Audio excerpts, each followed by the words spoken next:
short reaction that Robby from The Hill has, and let's listen to his reaction. Bree also chimes in, but this video, the full video too, is mostly like Robby is pretty upset about this news. Like, he's pretty upset. So let's listen to his reaction. So this is some big news. Obviously, people have been waiting for this report for a long time. There might be some frustration from Trump and Trump-aligned officials that it doesn't recommend any new charges against individuals. So the practical consequences of this report won't be significant, but it does undergird and support a lot of what conservatives have criticized with respect to the FBI.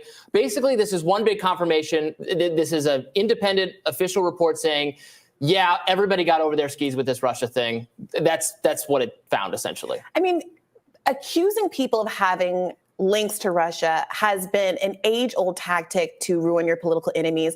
And back in 2016, it wasn't just happening to Donald Trump. They also immediately ran Chiron saying that Bernie Sanders was going to Putin after he won Nevada. So I think a lot of people rightly were suspicious about this throughout. The left, despite obviously not having a substantive policy alignment with Donald Trump, has been very critical of this kind of Russia obsession this whole time as well.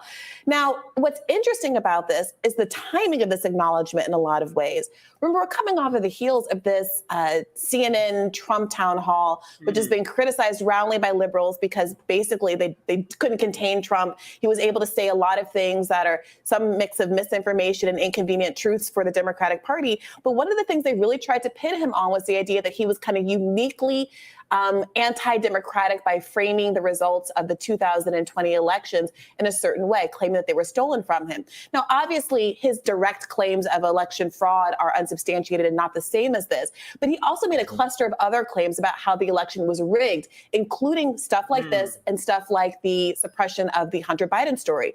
And as this kind of news percolates, I think it does start to, cause a voter to see things in less black and white terms and see Trump as someone who has been victimized by the deep state in ways that are as egregious in some people's minds as what, Democrats are saying Trump is doing about election denialism. What do you say to her point? That's actually a good point she makes. What do you say to her point? And let me comment and I'll let you comment. This also, it helped. This is what I was saying, why I felt like Trump, I still don't feel like it's a slam dunk, but I still feel like Trump has the edge up on winning. And it's just, it seems like a lot of narratives are falling his way, the town hall falling his way, him picking the Ukraine war. And then now the ability to be like, yeah, he's sort of been like a victim here, like what Bree is saying. Like, what is your comment on that? Yeah, and I always preface this with saying, never underestimate the Republicans' ability to fuck. Right. But with that said, we got to keep that in the back of our head. But not looking good for Democrats right now. But it is a long time to the election. I tell you guys, electoral politics is unpredictable. Who fucking knows? Yeah. Republicans always can do some stupid bullshit. But as it looks right now, all of Democrats' narratives against Trump are falling apart, or they are guilty of it. So they won't be able to go on the offensive against Trump the way they had before.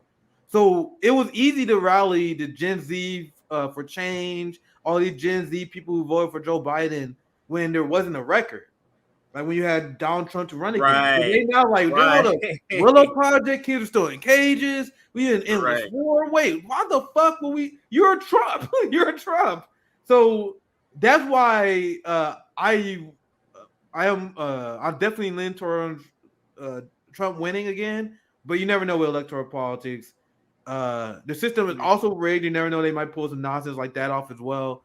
But it's not looking good. It's not looking good for Democrats. Are you more shaky on Trump being the nominee? Like it could be somebody else? No, I'm sure Trump is going to be nominee now. Oh, you sure? You're sure on that? I was 100% wrong. Okay.